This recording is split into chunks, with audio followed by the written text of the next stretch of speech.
Welcome back to the film room. Today we are going to talk about Khalil Shakir, the wide receiver from Boise State. He was a 5th round pick to the Bills in this draft, as that's who we're talking about. I think 133 overall. That could be completely wrong, maybe 153. That sounds right. But we're going to look at his 2020 game against BYU, where he had a pretty good game, and there's a lot of interesting things to talk about. Also, before we talk about him, if you have any other players you want me to make a video on, suggest them down below. We have a lot more videos on the way, but definitely a lot more prospects to talk about. So let me know who you want to see. Also, let me know your thoughts on Khalil Shakir. Don't forget to like the video, subscribe to the channel if you enjoy it. And without any further ado, let's get into the breakdown. So here is our first play. And we got quite a few plays from this game. So this is a big 4th and 3 early in this game. And BYU goes on to just blow him out. But right here, it's still definitely a game. And he's going to be open at first, but it's going to be a late throw. So, he's going to have to catch this through a lot of contact. And he is going to pick up this first down. So there he is at the bottom of your screen.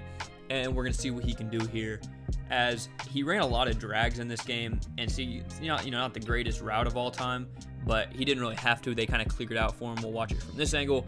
And, this is a big hit here on the perimeter from this linebacker and trying to push him away from the first down, but he will pick it up. So now here's our next play, and they're going to give him an end around here from the slot right here.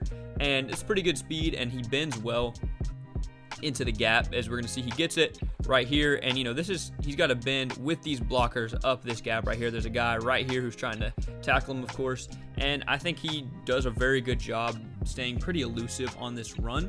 And this is a pretty impressive rep. Not a huge gain, but good consistent plays that you like to see from a guy, a 5th round pick. Even though I think he was better than that, still very impressive. Now here is our third one, and we're gonna look at a pretty good example of speed and elusiveness around contact to secure this another first down. And it's going to be another kind of drag route that they cleared out for him. There he is. And you're going to see him get around this guy and, speed up, get this first down pretty easily. And they really look to get him the ball on these big 3rd downs and stuff, because he was their dependable playmaker this whole year. And I think, he was definitely the best player on this offense that I saw. And now we'll go on to our next one. So here's our next play. He's going to be isolated down here at the bottom, and he's going to run a really nice route here. We're going to see how he kind of moves there. He's going to cut this back and then back across, and this defensive back is completely lost here. And the quarterback, sadly, is facing pressure, or he'd be able to fit this into the window, hopefully right there across the middle. But he's not going to be able to get this throw off, so it's going to be a broken play. And Shakir and this quarterback are very good at being on the same page, and this is going to be a great catch from him here on a broken play, which I think is something he's very good at, and especially when you're playing with Josh Allen and somebody who can make a lot of good plays out of structure. I think stuff like this, as we're going to see him make a catch from this angle, is going to be very, very beneficial. Now here is another broken play where him and his quarterback are on the same page. There he is at the very top of the screen, and this is going to be kind of a weird one because nothing is really here initially. He's going to be running this curl route, and there's nothing there, and the quarterback's going to escape. And what he does here reminds me of a Drake London play from the film breakdown I did on him a while back. If you are interested, go watch that, because he made a lot of really good plays in that game. And you're going to see him move this guy upfield past the sticks, because he has to account for him running to the side, and then he's going to cut this back, leaving the DB kind of out of position to buy himself the space to get this ball in. And it will not be a catch. He's not going to hold on, which maybe invalidates the rep for you, but I still like seeing that from him, as I know it was, a good effort. I like seeing those subtle manipulations in the route to create separation late and in situations where there isn't much to begin with. So now here is, we've got 2 more, and these are going to be more vertical routes. The game's already over pretty much at this point. I think BYU ended up winning by like 54 to maybe 17 or 24 or something, but we're going to see what he can do on this vertical route. It's going to be into the hole of a cover 2 defense. So this guy is going to be dropping here, this guy's dropping here, and these are all, the intermediate defenders. And he's going to bend really well into that hole there on the sideline. The quarterback is going to recognize that ball is already out, and he's going to catch this and immediately be able to move and kind of get in that gear where he can make a guy miss, and he's going to run this all the way in to the end zone. And this is just great ball tracking here from him, and just great awareness as he's here. This safety is coming straight at him. he's pretty much stopped at this point.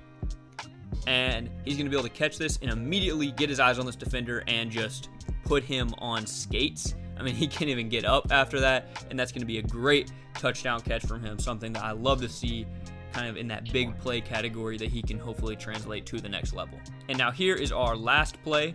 We're going to see him win deep yet again. This is going to be against cover 3, and he's going to not really have much on this corner route that we're about to see, but he turns it straight upfield and just puts on the jets to dust this deep defender, and you're going to see how he just really accelerates. It's kind of an underthrown ball, and because I mean, from where he is back here, I would like to see this ball probably up near the pylon in this little corner up here, but it's going to fall all the way like in front of the end zone, and that's, if he didn't burn him that bad, that could have been a pick, or he could have gotten hit. But great tracking from him, and I just was really impressed with this rep.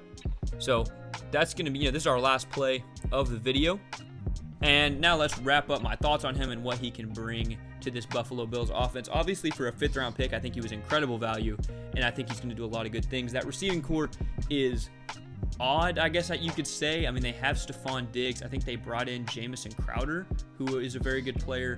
Gabe Davis obviously had that huge game in the playoffs. Can he translate that? I don't know. Isaiah McKenzie is a weapon, but no one that's really like guaranteed their spot as the 2 or the 3. I think it's a lot of just role players and Stephon Diggs, as well as Dawson Knox, and I think they drafted another tight end who I can't think of right now. But I think he's going to be very good at the NFL level. I don't see him being a perennially great Pro Bowl, All-Pro kind of player, but I think he's going to be very dependable. I can see him cutting out a similar career to a Jamison Crowder or a guy like that who's just, you can count on, you have him on your roster, and you're not mad about it. He's a very good player, and I think he's going to do a lot of good things in Buffalo. So let me know what you guys think of him. I think he translates just probably right now as their 5, but I think he can move up the depth chart, especially with contracts in the future. Are they going to want to bring back Isaiah McKenzie or Crowder or Gabe Davis? Are they going to have the money to? So Shakir will be cheap and hopefully very productive for that price. But again, let me know what you guys think of him and all of the any other prospects in this class, especially any more from the Bills draft class. I made a video on it. If you're interested, this will be in that Bills playlist, so make sure to check that out if you're a Bills fan, if you're interested. And thank you for watching. Make sure to like the video, subscribe to the channel if you enjoyed. Again, comment your thoughts down below, and I'll see you guys in the next one. Peace.